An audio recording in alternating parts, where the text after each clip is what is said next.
What's up, guys? I'm back here in my garage here. It's been a little while since I've been working in here. It's been cold and, it makes sense to work inside, and that's why I'm in here. So I'm going to tackle one of my easier projects. I'm doing a 3-inch lift on this Jimny, and I'm going to show you how to do it. The Jimny lift kit is here. It is all in this little box. The box is not that big, but it actually weighs about 100 pounds, so it's not very easy to move around. It's amazing that everything just fits in here. This came DHL. It took me 3 days to get it from Japan. It says security checked. So does that mean they've opened it? I don't know. I bought this 3-inch lift kit from Motorfarm. It's like a Jimny Specialty store, as it says on the box. This comes with everything. I bought the full kit. This was about, I want to say it was about $1,800, a little bit less than $1,800. I got dinged with the $50 import duty, but this is everything I would need. This kit includes the radius arms, the lateral rod, the shocks and coil springs, and everything for the rear too. So I think that's all it comes with. It also comes with longer brake hoses and whatnot, because this is a 3-inch lift. It's a suspension lift, not just the body lift. So what's in the box? I got a few bags of snacks. Looks some sort of like crackers, I guess. Two of each flavor. I got, these are the coil springs, obviously. Red. Curious how this will look actually. So right now there's about 4 inches of space in the front.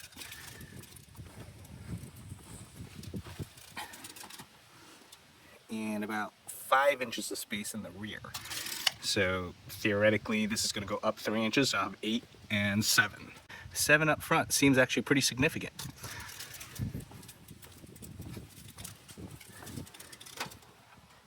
And 8 in the rear. Pretty good. Alright, these instructions, I hope there's instructions. Might be a catalog. Ugh, why is it wet? The 2 or 3 brake lines. I think there's like a center line and then the 2 in the rear or something like that. And then I'm assuming these are the shocks. 2R, 2 rears. And then I'm assuming this is the front shocks, 2F, 2 front. And then these are the radius arms I'm talking about. Let's open one of these up. Powder coated red.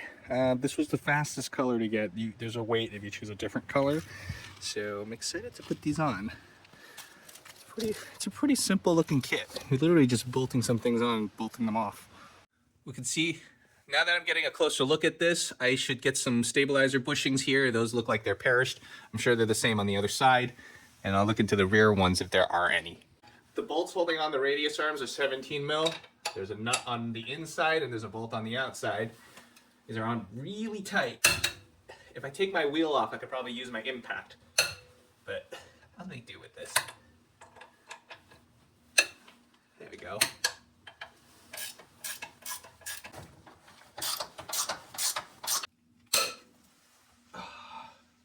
There we go. Take the bolts out.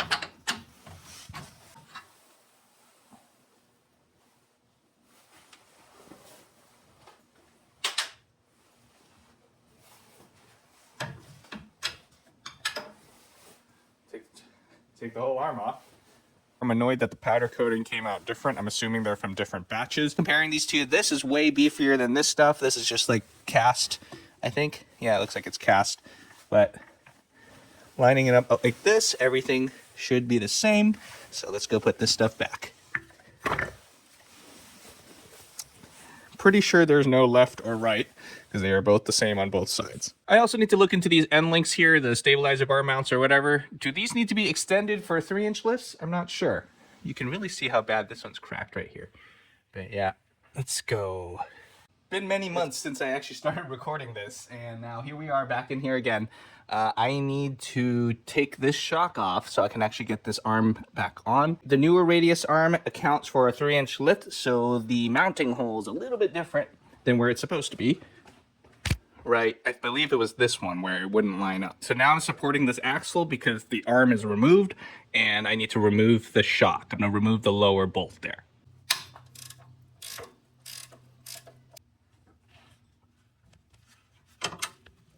There we go. Now the axle is loaded a whole bunch there. This new radius arm should fit. Take the new arm, line it up, make sure the holes line up. It still needs some help and adjustment here. This is the tricky part. This needs to go this way. I'm not sure I can do that right now. Oh, I could desperately use some new swaybar links. I think if I take the swaybar link off, I should be able to move this. Whoa! Well, that could have been real bad. Jesus. Okay, I got some questionable safety precautions here. There we go, perfect.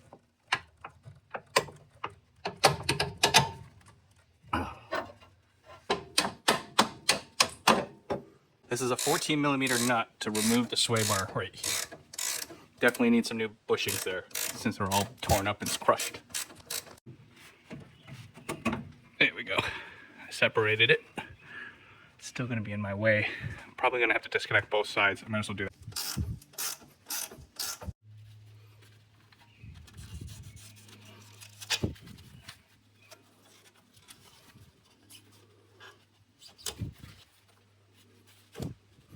I only loosened that. I only took the nut off there, and I have the sway bar off on this side. With that tension release, the hole is finally lining up. After much sweat and struggle, that looks much better now. The whole first arm is in. I gotta tighten it with the nuts and stuff. I still have to do all three of these other ones, front and back, and I have to do the shocks and springs. Oh, and the arms. Oh. Do the same over here. Remove the nuts and bolts from the arms. This one's a little tight. Sway bar is becoming a real pain in my butt, so I'm going to take the sway bar off. These are 12mm.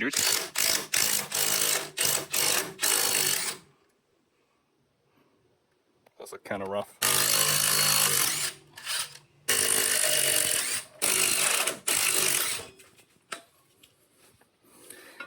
Yeah, gotta be careful because I unbolted that. The whole thing will come down.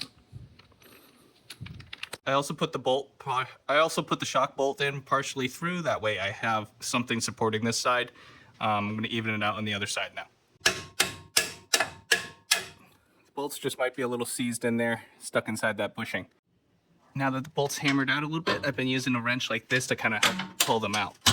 Ooh, there's tension on them, so don't get hit in the face. I'll use this to help lift, take the tension off, to take the bolt out. Now there should be no tension on this. Should be able to take these guys out. There we go. The whole arm comes off. Yeah, we definitely need to remove the sway bar because now it's definitely a lot less complicated to install this. This all just lined up easily. Back here is the same. I just have to pull on the arm a little bit. It would help if I pull it the right way. That was way easier to install than not having the sway bar off. That made it much more difficult than it had to be. So, first step, remove the sway bar. You're supposed to have a jack under here to kind of support the axle, so that way when both shocks were released, it doesn't drop too far. All right, checking out how the shock mounts up here. There's a little rubber thing. It's just the nut, just like rear shocks in the BE1, or B1. I keep saying BE1. 14mm, the double nut system.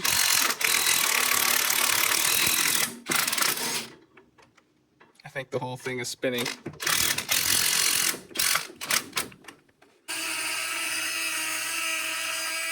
So I ended up going ham on it, and I was able to remove the top nut, or almost remove it. There we go. I'm going to remove the bottom one, hopefully.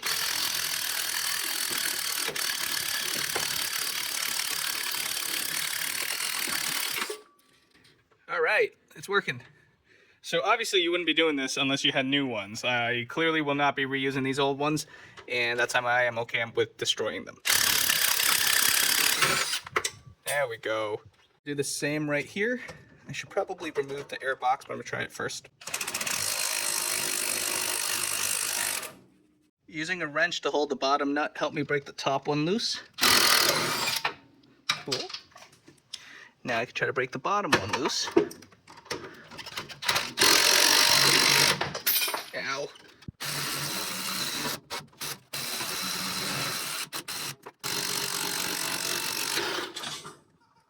Kaboom. Now you can see why they supply new brake lines, because the higher you lift the body and you get more wheel gap, the longer the brake line you need. I am stretching the heck out of those right now, but because the new ones are over there, I don't really care. Easy. Ow. Okay. Are my shocks busted? These are the old ones. They don't even want to go in. It's pretty seized up. Grabbing a pair of the new ones. You can see how the body is a smidgen longer. Looking at the new springs, you can see rear rights, front left, front right. This is the one I need. Here you can see the new spring. It is a bunch longer. Same with the shock body. It's a little bit longer too. I'm gonna put this back in with the new spring, and off we go. Put the bolt back through. There's some words on the spring, so I'm gonna put them upright.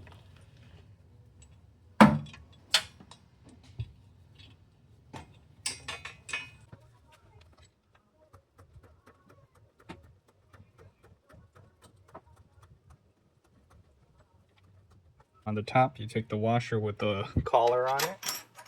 Goes in there. Put the new bushing on. Put the new top on. Oh, I need to jack this up a little bit more. Put the first nut on. Tighten this nut up. It looks like I can get away with not holding the top yet, so let's get that going. I was able to tighten it all the way down without having to hold it. That's really nice. Same on this side. Take this bolt out. I'm doing it blind right now. Can't see. Pull the shock out and the whole thing comes out. Just like that. On this one, the top mount came out. Okay. This time I fully extended it first so I can line it all up. And then that way it was easier than me having to tug on it when I was trying to shove it through the hole.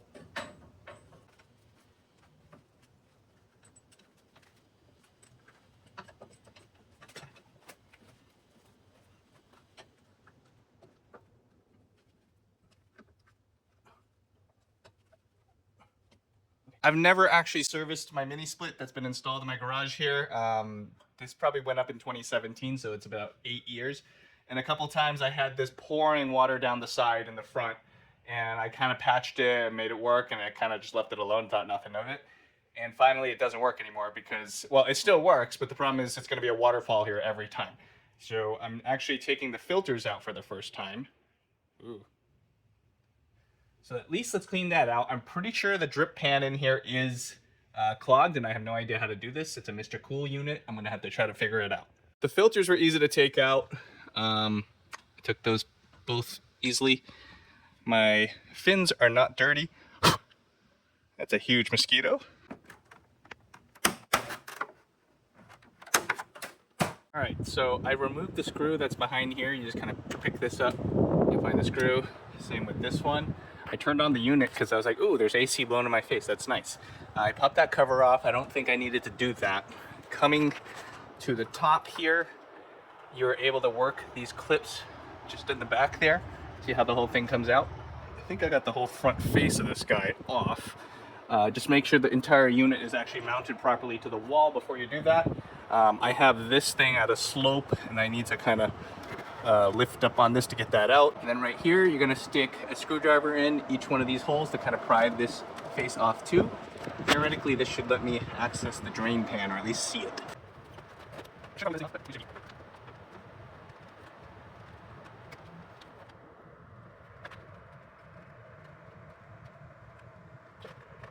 can't really see much.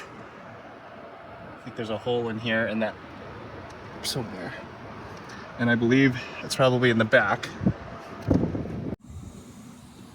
All right, got the water draining again. It's very good. You can see the steady stream coming out of there. All right, maybe I fixed it. Maybe. All right, my AC is now working. I lost one of my eyeballs, but that's fine. I got one of these, I forget what this rod is called, lateral arm or something, and I believe that goes in here. It goes off to here, just because the other two have tie rod ends on them, and this obviously does not. Loosen this 17mm nut and bolt. This side seems to have a welded nut back there, so makes it easy to come off. Take this out. Take this one out. Take this bolt out.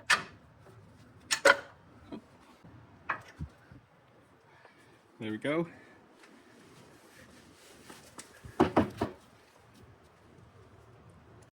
Put this up here. Bolt back in. My hammer. Tap that through. Now we're going to run into the issue where this isn't long enough. See how this isn't lined up? We're going to have to loosen these up here and twist to extend this.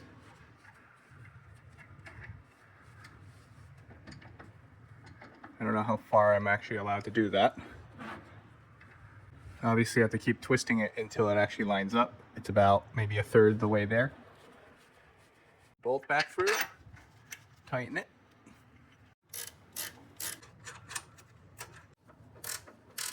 This arm allows you to adjust the axle left and right. I definitely need an alignment after this, and right now I can barely put one finger between the frame and the spring there on this side. And over here, just about the same, I think. Yeah, just about the same. So I'm gonna lock this down now.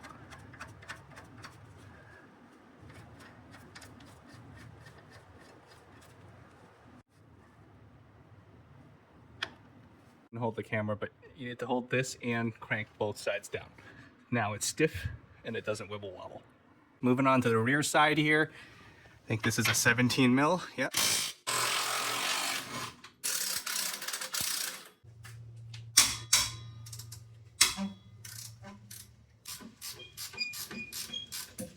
Ow! Because of how I lifted this up right now, the back is a little bit different. I'm gonna have to check if this is safe for me to remove this because I'm supported by the rear shock mount. The shock is still holding the body and the frame up. Same with the coil spring. Can I take this off right now? And if I do, how do I support everything? Maybe I need to bring my little jack over to support the body.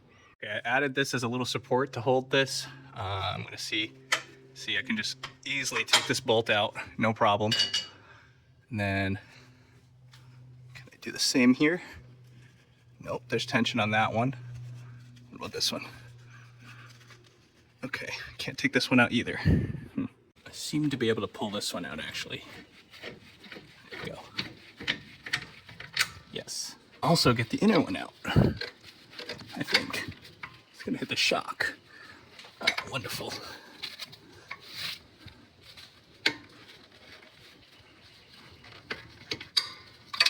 Whoa! Yeah. Once again, dropping stuff on my face. Okay. Bushings have seen better days, but they weren't too bad. I need to lower the vehicle so I can mount it in a different spot. I need to be able to pry on the axle to drop the coil springs there. And I need to be able to do that by putting this probably, I don't know. The shock is a 17 millimeter bolt on the bottom. Loosen the shock. There's also a 17 mil bolt at the top there above the fuel line. At this point, I will have nothing supporting this axle because the radius arm is out and the shock is going to be removed. So that's why I have my jack here, just to hold that. Now I should be able to work this out. Oh no. Okay, I'm going to compress it a little bit. There we go. I should be able to work that out the top there. Careful with your lines. All right.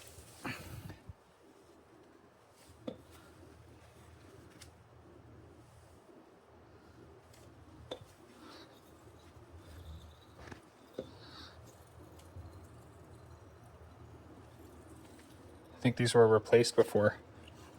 They definitely still have some life in them. Now I want this coil to come out. I'm going to slowly lower the stand, try to get the full droop because I have nothing other than this brake line in my way now to get that spring out.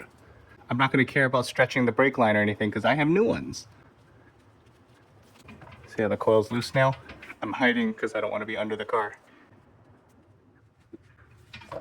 Oh, cool. If only the El Grande was this easy to do. Got the new coil. You can see that it is a bunch longer, about 3 inches or so.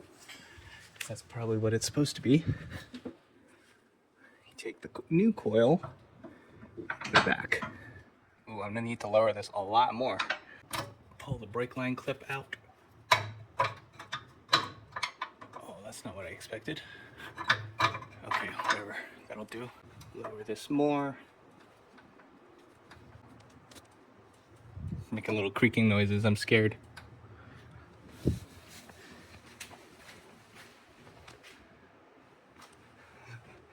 Look at that flex. Okay.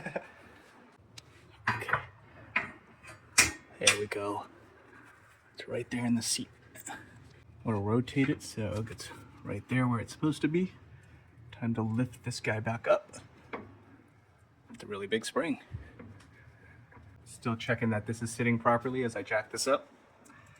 It's a little sketchy. It's like a spring compressor, but I'll tell you why this is sketchy now. This is lifting, and this ring is not compressing as much as this side. So therefore I am lifting the whole rear end of this vehicle off of the lift right now. That is loose. This isn't even on here anymore.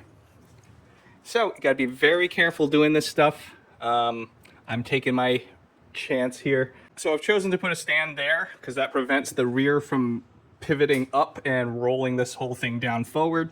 I'm actually gonna remove this guy if I can. I might just be able to unlock that and swing this out of the way so I could put the new arm in while this is all loosey-goosey.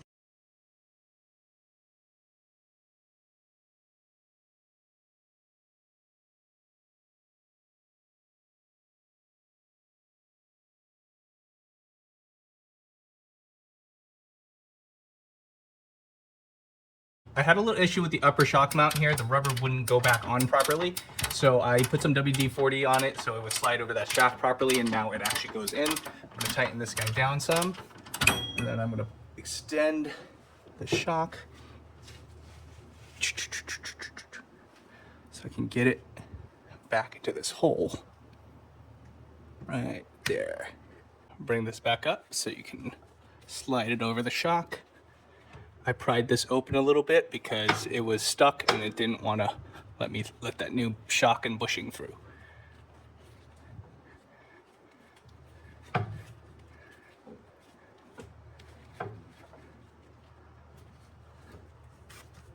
This is the shock at full extension, by the way. So let's get that. The bolts should go back in, no problem. Tighten the bottom bolt. Oh no, I'm not done. Gonna put the bolts back over here. Remove the upper shock nut.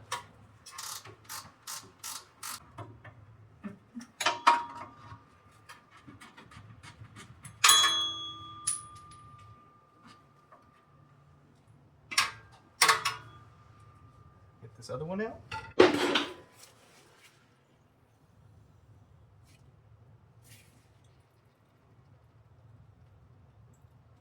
I think this one still has some life to him.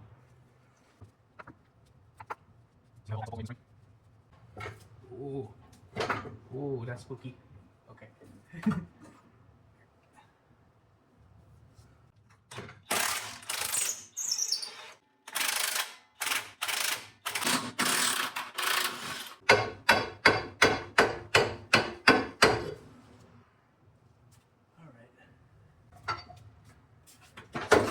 Whoa. Alright, maybe that's enough. Let's try that. Oh, perfect. I still need to adjust this arm.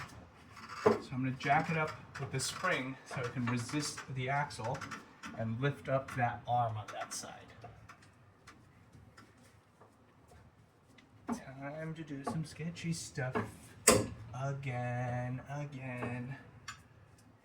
Time to do some sketchy stuff. All the do-da-day. Now I can pick this out. Adjust it to there. Ooh. Take this arm out. Cool.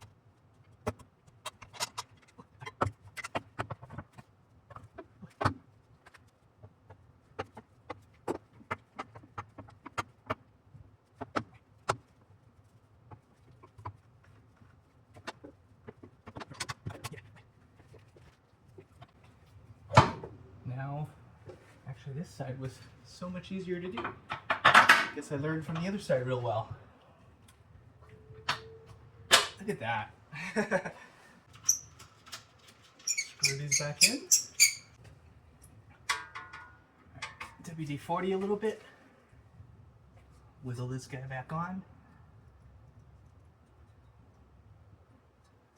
Much better. Put the washer back on. Put the nut back.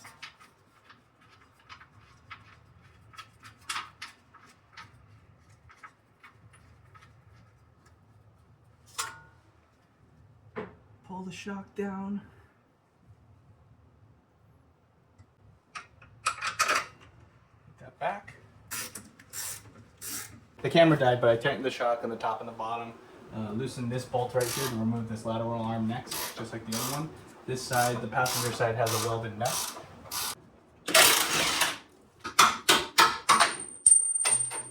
And this is loose. Cool. Put that there so I don't forget. This one goes like that. Okay. I'm gonna pre-measure this guy and then put it back on.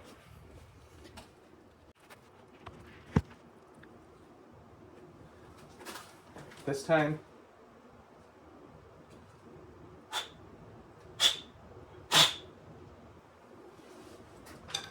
I measured what I had, so theoretically it's easier to put back in.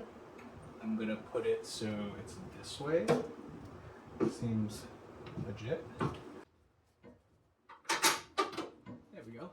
Tighten the bolts back down. All right, all the hard pieces are installed. I got the cross arm right here with the adjustable point. I got the radius arms on both sides. The bolts back in. Got the springs in with the shocks. It's actually not too bad to do. It's pretty easy. The front one, I struggled a little bit with, especially the first one, because I wasn't sure exactly what I was doing until I got it going. The second one was much easier. I also got the other front arm on. This is also right here, ready to adjust and ready to go. I'm pretty sure I'll need an alignment after doing this because everything was wibble wobble, so everything's loosey-goosey. It will be tightened. I will tighten these bushings down once I put it on the ground. Seems like the right thing to do. I don't know if I have to, but you know, it's easy enough for me to do that. I now have to do the final bit. I need to extend the brake lines, and that's kind of gonna suck because I need to disconnect the brake lines and I'm gonna have to bleed the brakes. The brake lines are properly labeled. This is front right, this is the rear one, and this is the front left one. The front left one is a really long and weird one. I'm trying to figure out why it's like this. All right, I see. So it's a long rubber hose up here, and it's also a rubber hose up here that connects over there. I'm not sure why they want you to replace that part, but maybe it's all one piece. You come look at the driver's side one. This is the same, it goes up to here, but this is a hard line at the top. And then the rear one simply goes through here, gives you more slack like this. See, this is at full droop right now, and this is already pulled out of its bracket and it doesn't fit properly. Don't forget to put the front sway bar back on. I removed that when I did all this front stuff. I believe I do need extenders. These are now not long enough. Unless I have it on the wrong way. Yeah, it's definitely not the right way. I'm starting on the driver's side. I took the wheel off. You gotta take this clip out, and then you should have full access to take this brake line off. Just gotta grab them and kind of pull them out. Get your new brake line right here. They have protective caps in them so you don't get crud on them. I'm gonna have to work fast, and unfortunately I may not be able to hold my camera for you guys. This is a 10 mil. Brake fluid's gonna start oozing out immediately, as you can see.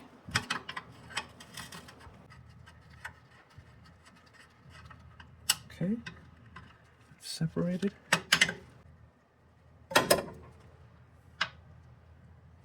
Drip, drip, drip.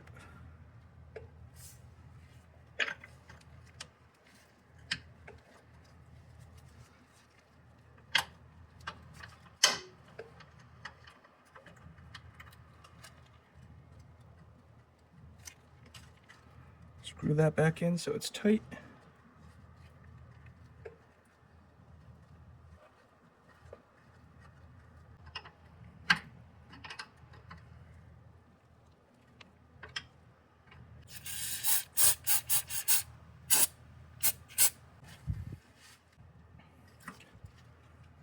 back in.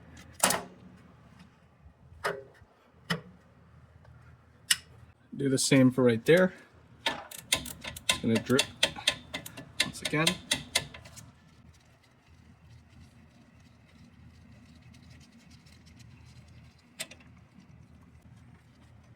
Line comes out. Put this line back on. It's hard to do this with the camera, I'm sorry guys. I'm only gonna do this once.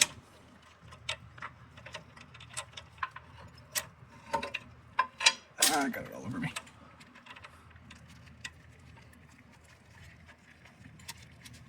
Tighten this bolt back in, it's a 14 mil.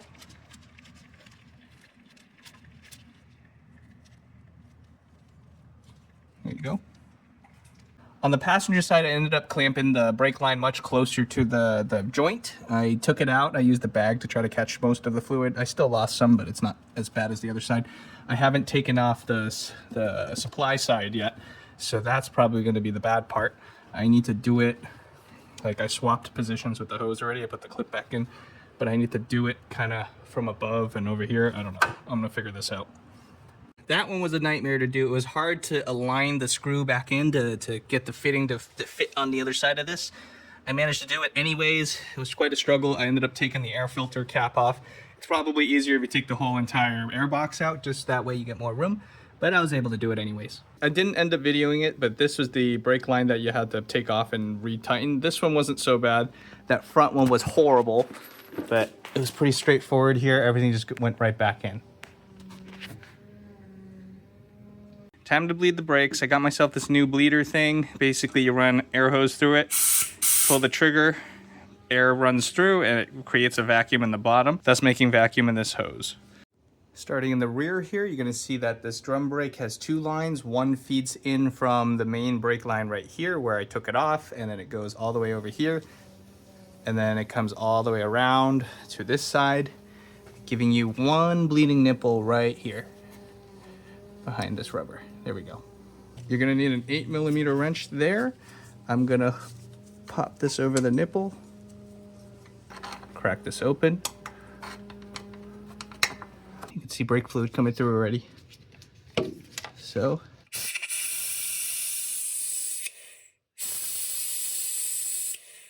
suck it until there's no more bubbles in it. Make sure you don't run out of fluid up here. Overfill it a little bit, just because I know I'm going to use it.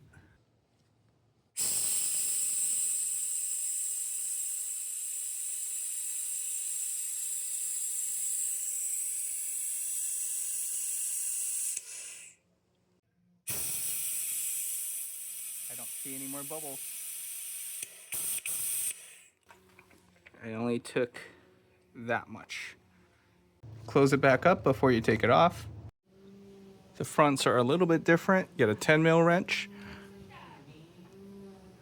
Crack this open. Ooh, there we go.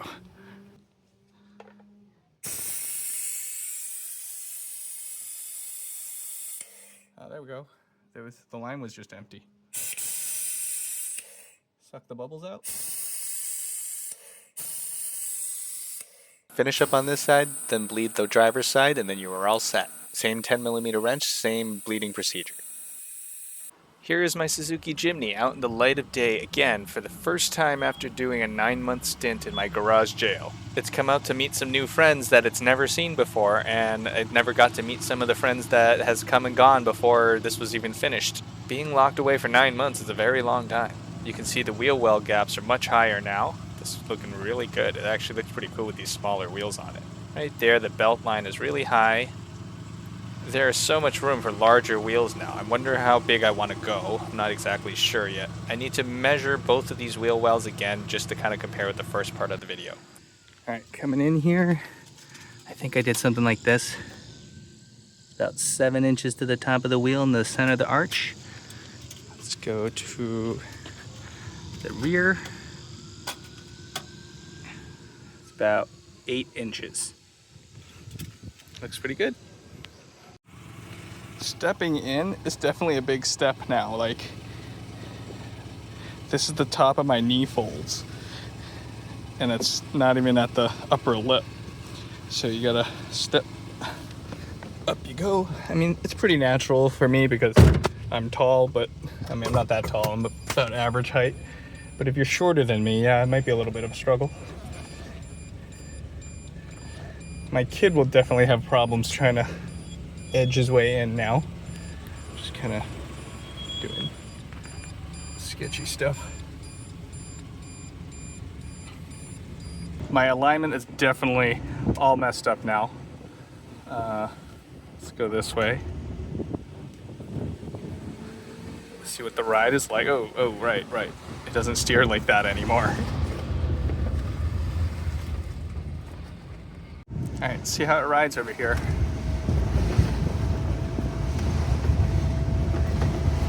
It's pretty smooth. I mean, it's bumpy, but not bad. It's been like 9 months. I actually forgot what it rode like before with the old stuff. So right now I don't have a front sway bar either. And I bet that handle's a little bit different because I vaguely remember briefly running no sway bar links on my Ford Raptor before, and it drove a little bit different. But I think it's mostly for turning, not just straight line driving. It's so weird. This is my straight position for the wheel. Oh. So I lost the bumpiest road known to man where I can go fast, but I still have a slow speed road where I can do this. I'm not feeling feisty enough to try this on any speeds higher than I'm going right now because the alignment's all weird. I'm just scared. I'm fat, old, and scared, so I don't want any of this to fall apart on me because I'm gonna go home and double check it all. I bled the brakes and they definitely seem to work, so I guess we're okay here. Oh yeah. So all those radius arm bolts and everything, every suspension bushing, I tightened those after I put the wheels back on the ground, so everything was on its own weight and it's roughly where it's supposed to be. Brakes are a lot better than before. This is what it looks like now on the stock wheels and tires with the 3-inch full lift kit from Motorfarm in Japan. I didn't like the red at first, but it's starting to grow on me. Hope you guys can find this video helpful for when you do any suspension installation stuff on your JA22 Jimny yourself. I still need to get either extended sway bar mounts, they're probably custom made by cutting and extending them, or I can get some front spacer blocks. I'm not sure which size or length I will need yet. I will find out soon. I'm getting this aligned with new larger tires installed shortly to continue on my little Jimny build here. It would help if I actually attached that. Leave a comment below on the lift process, function, and style. Please like this video if you found it helpful. Subscribe for more JDM content like this, and I will see you guys next time. It looks like the fire truck is now the next victim to be trapped in here for the next 9 months, right? Ha ha ha. Yeah, I'm just going to do some maintenance on here real quick. Just the differential and transmission fluids, at least. And I'll take a nice quick peek underneath, too. This looks like a very clean truck just because it is. I mean, it only has 1,704 kilometers when I bought it, and now I've rolled it over 3,000 now. I've definitely double ruined it.